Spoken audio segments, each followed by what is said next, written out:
दोस्तों आदाब, उम्मीद कि आप सभी खैरियत से होंगे। दोस्तों, मिडिल ईस्ट की जंग, फिलिस्तीन का खून, स्पेन की आग, लाल सागर की लाल होती लहरें और जंतर मंतर पर छात्रों की जीत बदल रही है दुनिया की तस्वीर। तो आइए जानते हैं मिडिल ईस्ट के हालात और सऊदी अरब की बदलती हुई तकदीर। मैं हूं रियाज अहमद और आप देख रहे हैं हमारा खास शो बातें दुनिया की। वीडियो में आगे बढ़ने से पहले मैं आपको बताना चाहूंगी मेरे 750 से ज्यादा सब्सक्राइबर हो चुके। जिन लोगों ने इस चैनल को सब्सक्राइब किया उनका बहुत बहुत शुक्रिया और मेरी दुआएं उन सभी लोगों के साथ। दोस्तों, आज पूरी दुनिया में कई बड़े घटनाक्रम एक साथ हुए हैं, मानो किसी ने तमाम जंगों और आफतों का दरिया एक साथ खड़ा कर दिया। सबसे पहली और ताजा खबर तो मिडिल ईस्ट से आई है, जहां जंग ने एक बार फिर भयानक रूप ले लिया। हूती विद्रोहियों ने सऊदी अरब के जीजान शहर पर बड़ा मिसाइल हमला किया, जिसके बाद वहां से भीषण आग की लपटें उड़ती हुई दिखाई दे रही हैं। आप भी वीडियो में देख सकते हैं कि कितनी खतरनाक आग की लपटें उठ रही हैं। इस वीडियो से साफ इशारा मिलता है कि हूतियों ने बहुत भयंकर मिसाइल हमला किया है। ये हमला उस वक्त हुआ जब हूतियों ने पहले ही वीडियो जारी करके सऊदी ऑयल इंफ्रास्ट्रक्चर को निशाना बनाने की खुली चेतावनी दी थी और अब उन्होंने उस धमकी को अंजाम दिया है। दरअसल इससे पहले सऊदी अरब ने हूती ठिकानों पर हवाई हमले किए थे, जिसे हूती नेताओं ने खतरनाक एस्केलेशन करार दिया था और कहा था कि इसका जवाब दिया जाएगा। और अब जमीन पर हमले ने साफ कर दिया है कि हूती विद्रोहियों ने अपनी बात पर अमल करने में कोई कसर नहीं छोड़ी। दोस्तों, ये हमला सऊदी अरब की ऊर्जा सुरक्षा पर बड़ा खतरा है, क्योंकि बाब अल मंदब समुद्री रास्ते में पहले से ही हूती नाकाबंदी जारी है और अब ये हमला सीधे सऊदी धरती पर हो रहे हैं। हूतियों ने साफ कहा है कि जब तक सऊदी अपनी नाकाबंदी और हमले जारी रखेगा, वे अपनी नाकाबंदी जारी रखेंगे और जवाबी हमले करते रहेंगे। दोस्तों, इस जंग ने अब पूरे फारस की खाड़ी और लाल सागर को अपनी चपेट में ले लिया और हर ताजा हमला एक नई तबाही की कहानी लिख रहा है। दोस्तों, इसी बीच जब मिडिल ईस्ट में जंग अपने चरम पर है, अमेरिकी सेना भी अपनी सैन्य तैयारियों को और मजबूत करती नजर आ रही। हाल ही में अमेरिकी मरीन कॉर्प्स ने एक बड़े सिस्टम को KC-130 सुपर हरकुलिस विमान के जरिए तेजी से तैनात किया। यह अभ्यास महज एक नियमित प्रशिक्षण नहीं, अमेरिकी सेना की रणनीति का हिस्सा है, जिसमें हिमार्स लॉन्चर को C-130 विमानों के जरिए छोटे रनवे पर उतारा जाता है, तुरंत फायर मिशन अंजाम दिया जाता है और फिर वहां से निकाल लिया जाता है ताकि दुश्मन को मौका ही ना मिले। दोस्तों, ये अभ्यास ऐसे वक्त पर हुआ जब ईरान ने हाल ही में कुवैत में तैनात एक हिमार्स सिस्टम को निशाना बनाकर उसे आग के हवाले कर दिया था। इसलिए अमेरिकी सेना अपनी बची हुई हिमार्स इकाइयों को अधिक सुरक्षित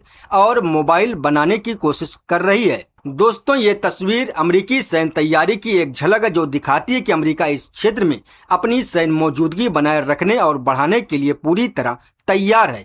भले ही उसके हिमार्स सिस्टम पहले ईरानी हमलों का शिकार हो चुके हों, लेकिन ये प्रशिक्षण अभ्यास एक संदेश है कि अमेरिका अपने हथियारों को इस क्षेत्र में तैनात रखने के लिए प्रतिबद्ध है और किसी भी संभावित एस्केलेशन को समाप्त करने के लिए अपनी कमान और नियंत्रण व्यवस्था को चौक चौबंद रखना चाहता है। लेकिन सवाल ये है कि जब ईरान अपनी सटीक मिसाइलों से एक हिमार्स को पहले ही नष्ट कर दिया, तो क्या ये नई तैनाती रणनीति ईरानी मिसाइलों के सामने सुरक्षित रह पाएगी या फिर ये जंग का एक और नया मोर्चा खोलेगी? दोस्तों, अब आगे इस वीडियो में बात करते हैं फिलिस्तीन की, जहां कब्जे वाली पश्चिमी तट से एक बेहद दर्दनाक खबर सामने आई, जो इस जंग को और भी जटिल बनाती है। नबलस शहर के पास उरीफ गांव में आज इजरायली बासिंदों ने गांव में घुसकर फिलिस्तीनी निवासियों पर जानलेवा गोलियां चलाई और कई घरों और संपत्तियों को आग के हवाले कर दिया।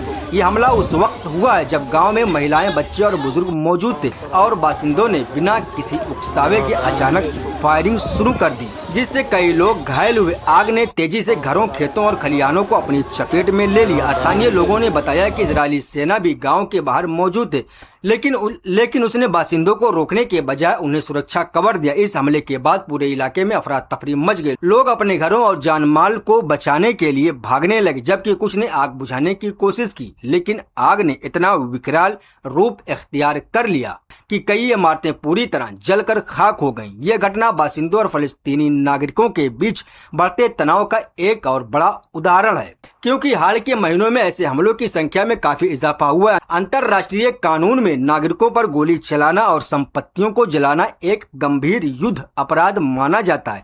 फिर भी ये हमले जारी हैं। फलस्तीनी स्वास्थ्य अधिकारियों ने इसकी तस्दीक की है कि इस हमले में कई लोग गंभीर रूप से घायल हुए हैं और उन्हें निकटतम अस्पताल में भर्ती कराया गया, जबकि कुछ घायलों की हालत नाजुक बताई जा रही है। रूप के निवासियों का कहना है कि पहली बार नहीं है जब बासिंदों ने उनके गांव पर हमला किया है, लेकिन इस बार उन्होंने सीधे जानलेवा गोलियां चलाई और आगजनी की, जिसे वे किसी नरसंहार से कम नहीं मानते। उन्होंने अंतर्राष्ट्रीय समुदाय से अपील की है कि वो इसराइल पर दबाव डाले ताकि बासिंदों की ये बर्बरता रोकी जा सके, क्योंकि जब तक कब्जाधारी बस्तियां इस क्षेत्र में मौजूद रहेंगे तब तक फिलिस्तीनी नागरिकों की जान, माल और इज्जत सुरक्षित नहीं रहेगी। लेकिन फिलिस्तीनी कहते हैं कि हम कब तक पीछे हटते रहेंगे, ये जमीन हमारी है और हम मरेंगे मगर अपनी जमीन नहीं छोड़ेंगे। और उरूब की जलती हुई इमारतों की लपटें अब पूरी दुनिया के सामने उस जुल्म को रोशन कर रही हैं। दोस्तों, इसी सिलसिले में नाब्लुस के पश्चिम में स्थित तेल कस्बे में बड़ी घटनाएं हुई, जहां इजरायली कब्जे वाली सेना ने बड़ी संख्या में ताबड़तोड़ छापेमारी की और 50 से अधिक फलस्तीनियों को हिरासत में लिया है। ये कार्रवाई उस घोषणा के बाद हुई है जिसमें नेतन्याहू ने कहा था कि उनकी सरकार कब्जे वाले वेस्ट बैंक में नई अवैध बस्तियां स्थापित करेंगी और पहले से मौजूद बस्तियों को कानूनी बनाने की प्रक्रिया को तेज करेगी।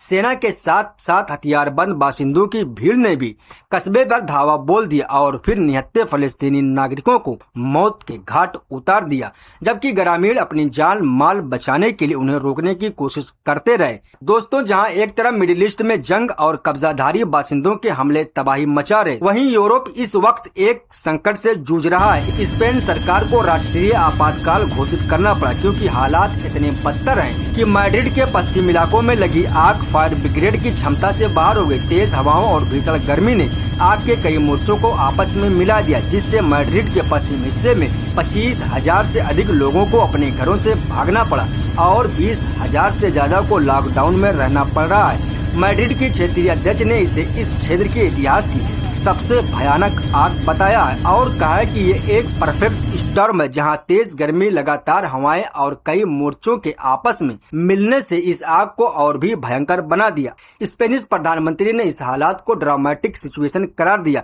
वैज्ञानिकों का कहना है कि जलवायु परिवर्तन ने इन आग को और बढ़ावा दे रहा, क्योंकि असमान रूप से भारी बसंत बारिश के बाद उगी वनस्पति और अब भीषण गर्मी की वजह से सूख कर आग का ईंधन बन गया। यानी स्पेन इस वक्त किसी युद्ध से कम नहीं बल्कि आग की एक जंग लड़ रहा है। दोस्तों, इन सब वैश्विक घटनाओं यानी आलमी खबरों के बीच भारत में भी एक बड़ा राजनीतिक घटनाक्रम हुआ है। दिल्ली के जंतर मंतर पर 1 महीने से चल रहे छात्र आंदोलन के बीच आज केंद्रीय शिक्षा मंत्री धर्मेंद्र प्रधान ने अपने पद से इस्तीफा दे दिया। सीजेपी के अध्यक्ष अभिजीत दीपके ने जंतर मंतर पर ही इसकी घोषणा करते हुए कहा, हमने कर दिखाया। धर्मेंद्र प्रधान ने इस्तीफा दे दिया और ये छात्रों की जीत है। ये इस्तीफा नीट पेपर लीक मामले को लेकर बढ़ते विरोध और लगातार सरकार पर बढ़ते दबाव के बाद आया है। छात्र संगठन ने नीट परीक्षा में कथित गड़बड़ियां, पेपर लीक और मृत छात्रों के परिवारों को 1 करोड़ रुपए मुआवजे जैसी मांगे उठाई थी। ये आंदोलन सिर्फ दिल्ली तक सीमित नहीं रहा, तमिलनाडु के कोटम्बूर और हैदराबाद में भी विशाल प्रदर्शन हुए। लेकिन सवाल ये है कि क्या यह इस्तीफा आंदोलन को शांत कर पाएगा या छात्र और मांगे जैसे एनटीए को खत्म करना, नीट को राज्यों को सौंपना, ये आने वाला वक्त ही बताएगा। दोस्तों, इस पूरी तस्वीर में मिडिल ईस्ट की जंग, अमेरिकी सैन्य तैयारी, फलस्तीन पर बासिंदों के हमले, स्पेन की भीषण आग और भारत का ये बड़ा राजनीतिक उठापटक सब मिलकर एक ऐसा दौर बना रहे हैं जहां एक तरफ संकट और बदलाव एक साथ दस्तक दे रहे हैं। अभी के लिए बस इतना ही, मिलते हैं अगली भी, तो अपना ख्याल रखिएगा। अल्लाह हाफिज।